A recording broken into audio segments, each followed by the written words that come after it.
Hello, Eurovision fans. Thank you so much for coming to my channel, Eurovision Histories.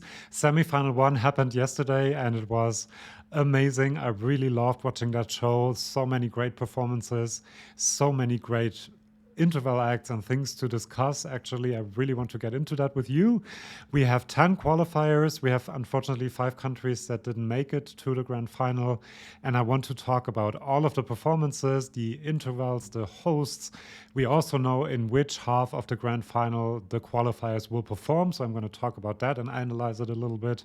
So lots of things to talk about. Let's get right to it. The first thing I want to say is just the feeling of watching that show was so genuinely joyful. It was so much fun to see these performances that we've talked about and I have talked about so much and analyzed so much, and just to see them on that big stage and see them enjoy their time on that stage, most of them at least, was just a giant joy to watch. Honestly, I think I haven't had as much fun watching a semi-final in quite a long time. And I also have to say that the BBC is doing a good job, a great job, actually. I like the postcards that start in Ukraine, then go to the UK, and then to the participating country. It could have been a bit much in one small postcard, but they kind of managed to do it. And it's just great for the theme of United by Music, because these postcards really show that we are. I love all of the hosts, actually. That rap Alicia Dixon did was next level. I mean, imagine one of the hosts of the last couple of years doing that and not feeling cringe. She is amazing. I love her. I also love Hannah Waddingham. All the jokes don't seem as scripted and as trite as they usually do with these hosts. Really fun. I love the joke about Brits learning another language after she did the French part. The Ukrainian host is also good, so really well done, I think. The interval acts I liked, combining Ukrainian and UK elements, so really well done. Mons made it into another Eurovision, and he might be in the next one, maybe. We can talk about that in a minute. I also love the graphics, how they come up on the screen, the hearts. I mean, I really like it. And I do also like the stage. It seems a bit small at times, in some of the performances at least, but it does have a very cozy and embracing feeling, which is what the designer was aiming for. I'm happy that they did the qualifiers reveal as in previous years, not having everyone on stage. I think that would have been the wrong sign in a year like this, especially. So, yeah, is that everything? Well, I have to say, I did a prediction for Semi-Final One, and I got 10 out of 10 right. So you can now call me a Eurovision expert. Not really, because I'm going to do Semi-Final 2 very soon, and I'm probably not going to have all 10 correctly. But that hasn't happened to me before, I think, getting all 10 qualifiers. And they all did deserve it. So let's start talking about the qualifiers. But first of all, I want to look at the non-qualifiers. Very unfortunately, Latvia, Malta, Azerbaijan, Netherlands, and Ireland did not make it. Latvia kind of makes my heart bleed, because when I saw the performance, I thought, and I tweeted actually, this has to qualify. This was so good, so well staged, great vocals, great emotion, great song. And when they get to the Aya Mija, Salga Mija part, the lullaby part, I really felt quite emotional, and I thought that that would translate to Europe. Apparently that hasn't happened, unfortunately. Maybe they came 11th, who knows? And it was a very, very tough semi-final, but I'm still really kind of heartbroken that they're not in the final. I voted for them too, but apparently that didn't help. When we look at the qualification record of Latvia, I mean, look at that. Since 2009, they have only managed to qualify 2 times in 2015 and 2016, both times songs written by Aminata. And I just feel so sorry for them. They're a small country. They sent good entries, especially this year, and I would have hoped and loved to have them in the final, back in the final. I think if they had been in Semi-2, it probably would have worked. We have to talk about that also, the distribution of the semi-finals. Then Malta. again, I saw the performance and I thought, wow, this is really fun. This is engaging. This is a kind of song that can do really well with the televote. But in the end, apparently, maybe it was too repetitive, or maybe this semi was just too strong. Again, this is a song I think might have made it from semi-final 2. Azerbaijan, I am kind of sad that they sent something different and something, singer-songwriter from Azerbaijan, not something they bought from Scandinavia, and they fail for the second time, I think, only. I'm kind of sad about that, but I kind of also understand it, having seen the performance, the song. It was all a bit pleasant, but too pleasant, maybe not standing out enough. So I kind of understand why Azerbaijan didn't make it. Then the Netherlands, there were some really difficult vocal moments in that performance, and also the camera work and the whole setup of the performance didn't quite work as I thought it would after seeing the rehearsals. I mean, I don't know if he sang the first in the old key, because it seemed really high and like he wasn't able to quite hit it. She had a few off moments, and they kind of seemed a bit scared on that stage from time to time. Kind of sad for the Netherlands, but they have had a great qualification streak since 2000 and I can't see it myself. 2016, I think. They have qualified every year except, well, maybe 2021 because they didn't have to. They were the hosts. But, you can't always qualify. And now they have not, unfortunately. I'm a bit scared that this might be the end of the Dutch Golden Era, because there have been press releases and things said in the Netherlands that they might return to a national final, which I think is not the best idea, looking at what that got them, the longest non-qualification streak in the country's history, I think, or in any country's history almost. So, yeah, I hope that they stay in their lane, in what they are good at, and don't get distracted just by this one bad result.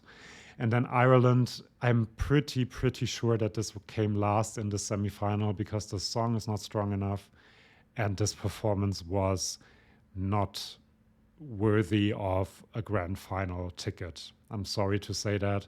He seemed a bit scared, suffering at times.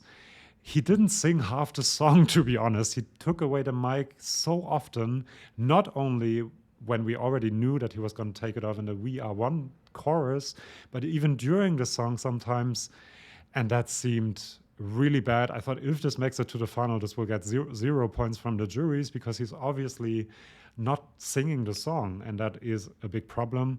Now let's look at Ireland's qualification streak as well. Well, not qualification, non-qualification streak. They have only made it in all of these years one single time in 2018 with Ryan O'Shaughnessy.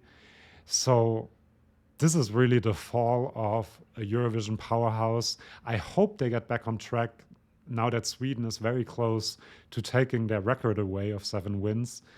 But something has to happen in Ireland. I mean, they have to realize that this was not the kind of performance that deserved to go to the final.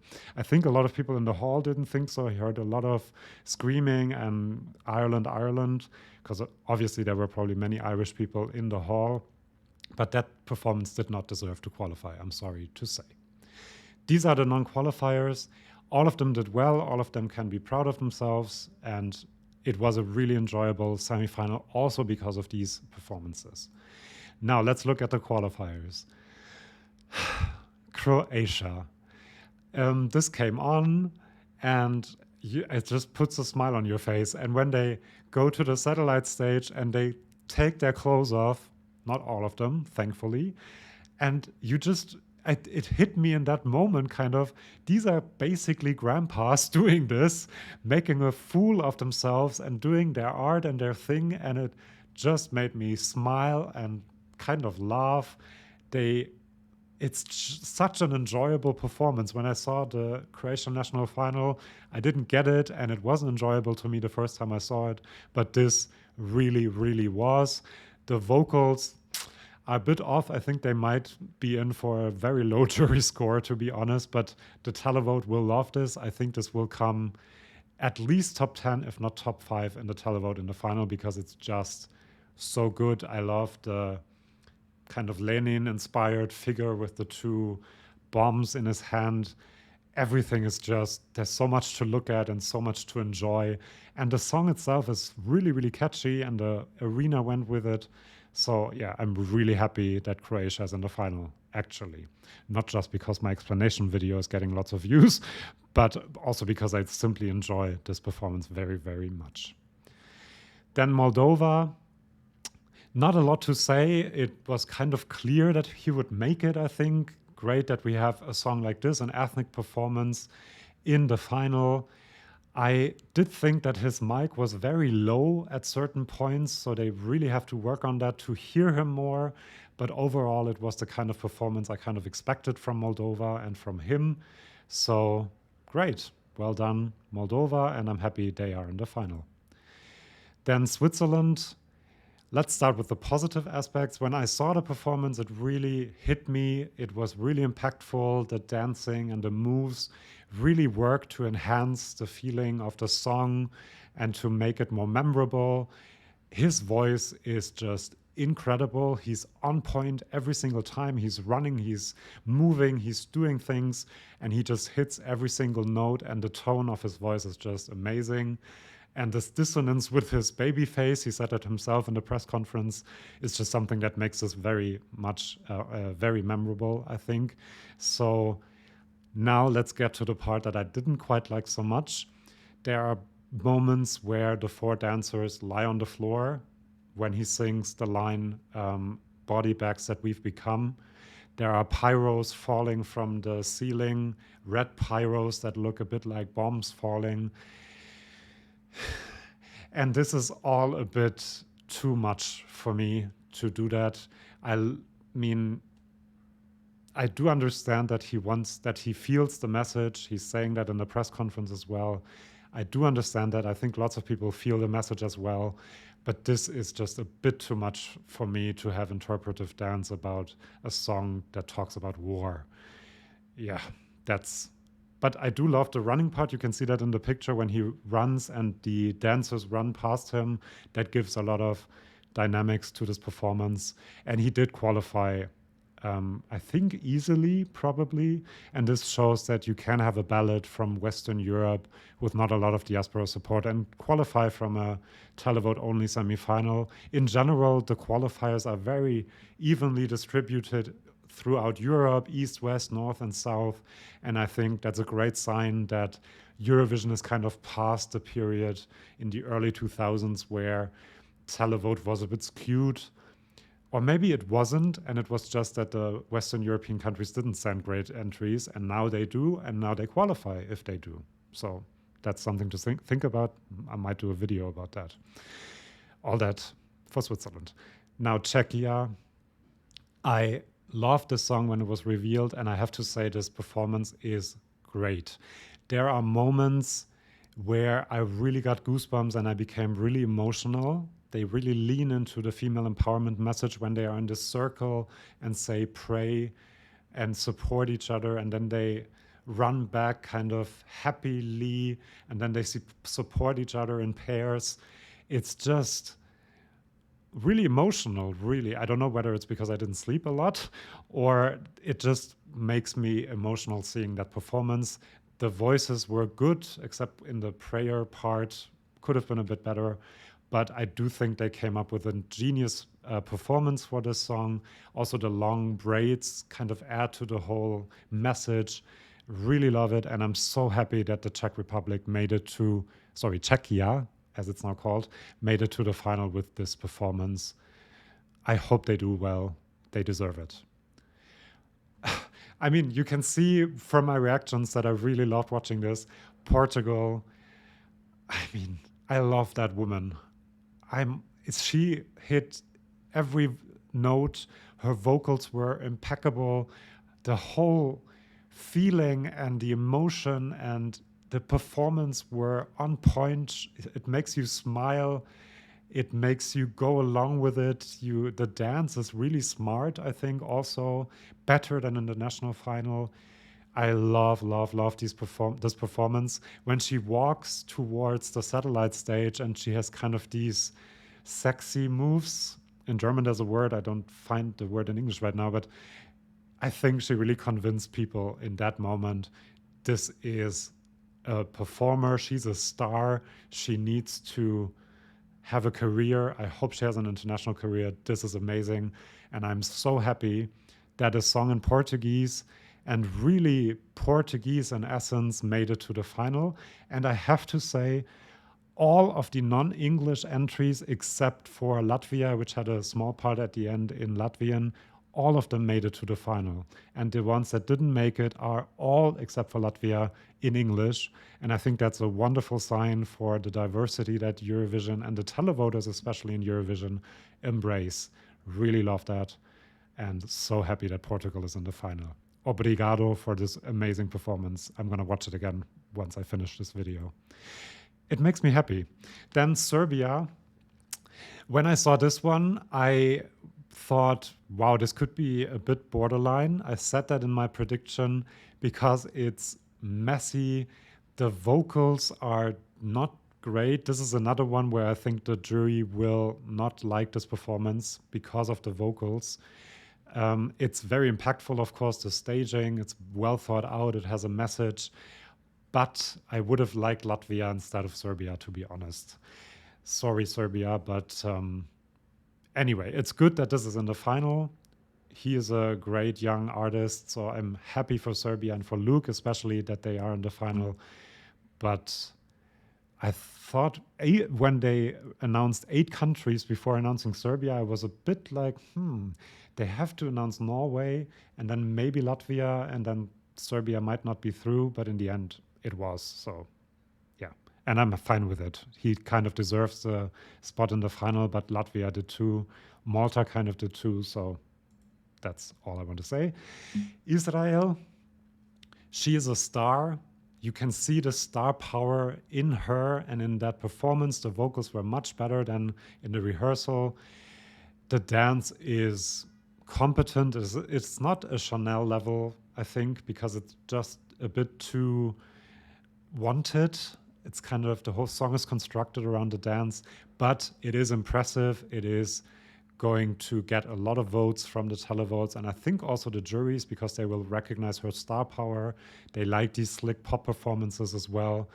Great staging with the box also that reflects on the ground later on. Great dancers, I have to say, in the background. I'm not the biggest fan of the song, but this definitely deserved to qualify, and I'm really happy to have this in the final. I'm not sure where this will end up, whether it will be a bit of a Mata Hari kind of situation where it gets lost in the crowd, or whether this will do really, really well and maybe do a top 10. I'm not sure, but it deserved to go to the final, absolutely. Then we have Norway. Alessandra, she had to come on first. In the first couple of shots, she seemed really, really angry, and I was like, wow, what is going on? But it kind of helps the performance, of course. It's very powerful. I like her performance. The vocals were not perfect, but were good. But when I watched the performance, I think it deserved the final. It deserves to do well. It will do well. But I don't think this is a winning performance, to be honest, because it's just a bit too simple in what it is doing. It's good, but not outstanding. What I did find a bit strange is that the first Italian part, you see that she's not actually singing it. And I thought the illusion was that she is actually doing this operatic part. But yeah, overall, good performance. I liked it. Sweden. Now, I said that we might see Måns again next year, maybe as a host, because this was the kind of performance where I really think that we have to almost already accept that Sweden is going to win this. Bigger box, smaller box, it doesn't matter. She performed this expertly. Especially the vocals, I think, were the best out of all the Melodifestivalen and Eurovision performances. She's louder in the beginning. You understand what she's singing about. Great shots, and the whole impression you get looks like a music video in the beginning. Then you see it's a stage performance. It just has the best of everything. And the visuals are just very impactful, very good. It's a good, catchy song. She has a good voice. She's a professional through and through. So this is definitely and rightfully, I think now, the absolute favorite to win and probably will. Finland, this is the one that might steal it from Sweden because it's just fresher and different and unique. I loved it. This is another one that may put a smile on my face with the dancers and the craziness. There's so much happening in 3 minutes. I have to say that the kicking out of the wood parts seemed a bit like it didn't work 100% as it was planned. I do love the part where he's on the box with the shadow. That is so amazing. And then he runs around the box. I have a feeling that there's a bit too much happening because when the Schlager part happens, you could hear a backing singer really, really loudly. The mix wasn't good. That's not his fault. But he also didn't sing quite so well. So maybe not running around so much might help a bit with that, because if he wants to win, he needs jury votes. And with this vocal performance, I think he won the semi-final if Sweden didn't. But for the juries, he needs to have a better vocal performance, I think, than what we saw here. But anyway, loved it. He is such a ball of energy. Also this thing where they taught each other the dance. He's just so fun. Also at the press conference, he's a great addition to the Eurovision family and the Eurovision history. I think he's one of these artists that will be invited back to other finals like Veka Seduchka and Mons always are. If he wins or doesn't, it doesn't really matter. He's just such a fun guy, and it's so great that this is in the final. But I don't see it as equally as likely to be a winner as Sweden, to be honest. In my last prediction, I said that. But now, having seen these two performances kind of next to each other, I'm not so sure anymore. These are my thoughts about the qualifiers. Now let's look at which half of the grand final these songs will be performed in. And I think we are running into a bit of a problem here, because the number one favorite Sweden is in the first half, the second favorite Finland is in the first half, third favorite France, although I think that's changing at the moment, she's going down, we can talk about that in a minute too, is in the first half, Italy is in the first half, Spain is in the first half. All of these big favorites all in the first half, and you can't give the 12th or 11th spot to all of them. So it is going to be very crowded, and I'm kind of concerned that the second half will seem a bit of an anticlimax after the first one. I also see a problem for the producers to place all these songs, because France is a favorite and doesn't want a bad spot. Italy is kind of a favorite. I'm kind of scared that they're going to put Italy really early. Spain is kind of a favorite, and I don't think they want to upset the Spanish broadcaster by giving them second or third slot. And then Spain and Portugal also have the little problem that two very traditional songs from the Iberian Peninsula are in the first half and will be quite close together. I hope the producers separate them enough. I'm kind of thinking maybe Portugal will be opening the show. Could happen, not sure. Second half, we have Ukraine, which is also one of the favorites. And if all the other favorites are in the first half, maybe that improves their chances a little bit. I think it's good for Germany. It's good for Israel. It's good for, well, anyone actually, for Moldova and Norway. It will be a very lively second half, not like last year, which I think is good. We don't need a string of ballads, and there aren't many ballads. That's another thing I wanted to talk about. We now have Italy and Switzerland, and everything else, as you can see, is not really a ballad. So I think Italy and Switzerland will do quite well. If Estonia and Lithuania make it, they might also do quite well, because there just aren't many ballads in this competition. So I did reaction videos for the 3 big 5 countries, Germany, France, and Italy, on their performances. But just to let you know, if you don't want to watch that, I think that Italy, with the 2 dancers in the background, is a bit unnecessary and might distract a bit too much from Marco, who is amazing vocally, emotions, performance. He can sell this 100%. I kind of started to like his outfit more as well. Germany, there is a bit of a spark still missing, which will come in the final, I think. But the staging is great. He is great vocally. The energy is there. I think this is the best staged rock entry this year. So this, well, maybe Slovenia, but this will do really well. And we lost a few of the bands, Ireland and Latvia already. So I do think that Germany has quite a good chance, at least not to come last and maybe have a mid-table good-ish result. And then France, this was really a bit of a letdown for me because I really expected this to be among the favorites and a dark horse. But the way it's performed, and especially the way it's shot through the camera, it doesn't have the same impact that I thought it would have. There aren't many panning camera shots that I would have expected. They're all very far, wide angle from the back of the arena. And she seems to be extremely nervous. She didn't hit a lot of the notes, especially the La Grande France part, which is the climax of the song and the main, well, point of the song, kind of. She says, have I succeeded in singing La Grande France? And then she didn't hit that note. That's a bit problematic. So I'm not thinking that this is a winner anymore. Also, the whole performance as such seems a bit too much like it's a gimmick. It doesn't really go with the flow of the song that much, like Voila did, for example. So I'm not expecting a giant and amazing result for France. It will do well, but I also don't think it's among the winners anymore, to be honest.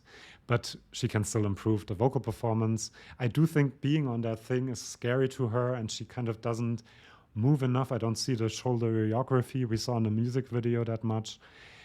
So yeah, I hope she finds her inner peace with it and can let go in the final. Well, not let go, please don't let go, but you know what I mean. Dancing and a bit more movement to make it more impactful. These are my many, many thoughts. Sorry, I think I have rambled on a bit, but thank you so much for listening. Thank you for subscribing also. If you haven't done so, if you want, please do, and I'll see you for my next video. Please like this video also if you like it. And yeah, lots more stuff coming up. My prediction for Semi 2 will be really hard to do, I think, but also quite interesting. So I'm looking forward to discussing with you your thoughts also on Semi-Final 1. So please come back and I'll see you soon. Bye-bye.